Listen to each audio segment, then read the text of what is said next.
நம்ம எல்லாருக்குமே தெரியும் ஜவஹர்லால் நேரு இந்தியாவில் 2 முறை பிரதமராக இருந்திருக்கிறாருன்னு. அவரை போலவே இந்தியாவில் 2 முறை தொடர்ந்து பிரதமராக இருந்தவர் தான் நம்ம மன்மோகன் சிங். எப்போ அவர் பிரதமராக இருந்தார்? 2004லையும் பிரதமராக இருந்தார், 2009லையும் பிரதமராக தேர்ந்தெடுக்கப்பட்டார்.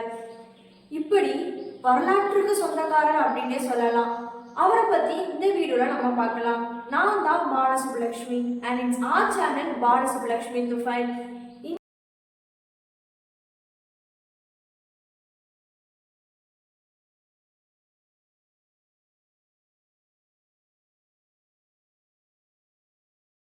இந்தியாவில் இருக்கிற எல்லாருக்குமே கண்டிப்பாக தெரிஞ்சிருக்கக்கூடிய கட்சி தான் நம்மளுடைய காங்கிரஸ் கட்சி. நம்ம காங்கிரஸ் கட்சியுடைய மூத்த தலைவர் தான் யார் அப்படின்னா நம்மளுடைய மன்மோகன் சிங். நம்ம மன்மோகன் சிங் எப்போ பிறந்தாரு அப்படின்னா 26 செப்டம்பர் 1932 வருஷம் இந்தியாவில் பிறந்திருக்கிறாரு. இந்தியாவில் இருக்கிற கக்ராமம் அப்படின்ற இடத்துல, அதாவது மேற்கு பஞ்சாப்ல பிறந்திருக்கிறாரு. இவரு ஒரு சிவில் சேவை செய்கிறவர் மட்டும் இல்லாம ஒரு ஆசிரியரும் ஒரு கல்வியாளரும் கூட. இவரோட தந்தை குர்முக் சிங், இவரோட அம்மா அம்ரித் கவுர். அதையும் தாண்டி அவரோட மனைவி பேர் என்ன அப்படின்னா குருச்சரண் கவுர். இவங்களுக்கு 3 குழந்தைகள் இருக்காங்க. இந்தியா பொருளாதாரத்துல பின்தங்கி இருந்தது. அதாவது 1999 வருஷம் இந்தியா பொருளாதாரத்துல ரொம்பவே பின்தங்கி இருந்தது. அந்த டைம்ல இந்தியாவுக்கு கை கொடுத்து கை தூக்கி விட்டவர் தான் நம்மளுடைய மன்மோகன் சிங். இவரு 1999 வருஷம் மாநிலவை உறுப்பினராகவும் இருந்திருக்கிறாரு. அது மட்டும் இல்லாம 2004ஆம் ஆண்டும் சரி 2009ஆம் ஆண்டும் சரி இந்தியாவில் பிரதமரா நீடிச்சிருக்கிறாரு. அது மட்டும் இல்லாம பொருளாதாரத்திலையும் ரொம்பவே உயர்ந்திருந்திருக்கிறாரு. அது மட்டும் இல்லாம ஆக்ஸ்போர்ட் பல்கலைக்கழகத்துல பொருளாதாரமும் படிச்சு பொருளாதாரத்துல டாக்டர் பட்டமும் வாங்கியிருக்கிறாரு.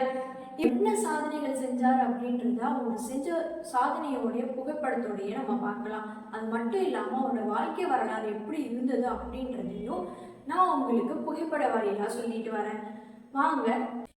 1993 மற்றும் 1994ஆம் ஆண்டுகளில் ஆசியாவில் நிதி அமைச்சர் விருது, ஆசியா மணி விருது, யுரோமணி விருது, நிதியாண்டின் நிதி அமைச்சர் விருதுன்னு சொல்லிட்டு பல விருதுகளை வாங்கியிருக்கிறாரு. அது மட்டும் இல்லாமல் 2013ஆம் ஆண்டு சிங் மீண்டும் 5வது முறையாக மாநிலவைகளுக்கு தேர்ந்தெடுக்கப்பட்டார். அது மட்டும் இல்லாமல் 2007ஆம் ஆண்டு மாநிலவைகளுக்கு 4வது முறையாக மீண்டும் தேர்ந்தெடுக்கப்பட்டார். 2004ஆம் ஆண்டிலிருந்து 2014 வரைக்கும் இந்தியாவை மேசிலிருக்க வச்ச இந்தியாவின் பிரதமர் ஆவர். 2001 அதாவது 2001ஆம் ஆண்டு 3வது முறையாக மாநிலவைகளுக்கு மீண்டும் தேர்ந்தெடுக்கப்பட்டார். 1998 நிதி கமிட்டி உறுப்பினராகவும் இருந்திருக்கிறாரு. 1995 2வது முறையாக அவர் மாநிலவைகளுக்கு மீண்டும் தேர்ந்தெடுக்கப்பட்டார். 1991 மத்திய நிதி அமைச்சர் மற்றும் மாநிலவைகளுக்கு தேர்ந்தெடுக்கப்பட்டார். 1990 இந்திய பிரதமரின் பொருளாதார விவரங்களை அவர் தான் பார்த்துட்டு இருந்தாரு. அதுக்கான ஆலோசகராகவும் அவர் இருந்துட்டு இருந்திருக்காரு. 1981 ஜெனீவா சவுத் கமிஷனின் கமிஷனர் மற்றும் பொது செயலாளராகவும் இருந்திருக்கிறாரு. சங்கத்தோட தலைவராகவும் இருந்திருக்கிறாரு. அதையும் தாண்டி அவரு 1982 அதாவது இந்தியாவோட ரிசர்வ் பேங்க், எங்க நமக்கு பணக்காசெல்லாம் அச்சிடுவாங்க, அந்த பேங்கோடைய கவர்னராகவும் யார் இருந்திருக்கா அப்படின்னா நம்மளுடைய மன்மோகன் சிங் இருந்திருக்காரு.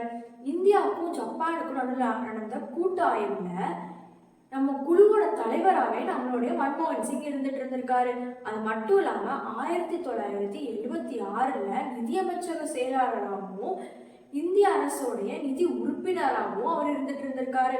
1971 வெளிநாட்டு வர்த்தக அமைச்சராகவும் பொருளாதார ஆலோசகராகவும் இந்தியாவில் நம்ம மன்மோகன் சிங் தான் இருந்துட்டு இருந்திருக்காரு. 1966 ஐக்கிய நாடுகள் சபையில பணியாற்றியவரும் நம்மளுடைய மன்மோகன் சிங் தான். இப்படி வரலாறு அப்படின்னு சொன்னாலே அடுக்கி கொண்டே போகலாம். அப்படி அவர் வரலாற்றுக்கு பேர் போனவர் அப்படின்னே சொல்லலாம். இப்படிப்பட்ட ஒரு தலைவர் நேற்று நள்ளிரவில், அதாவது 9:45 மணி அளவில் நம்ம எய்ம்ஸ் மருத்துவமனையில் என்ன ஆயிருக்கு அப்படின்னா அவருடைய உடல்நல குன்றி அவர் இறந்து போயிருக்கிறாரு.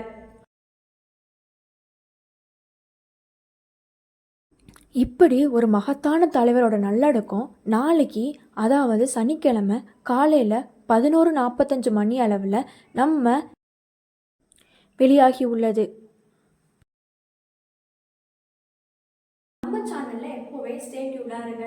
இதுக்கப்புறம் என்ன மாதிரி வீடியோஸ் வேணும், என்னென்ன கண்டென்ட்ஸ் வேணும் அப்படின்றத கமெண்ட் பாக்ஸில் கமெண்ட் பண்ணுங்க.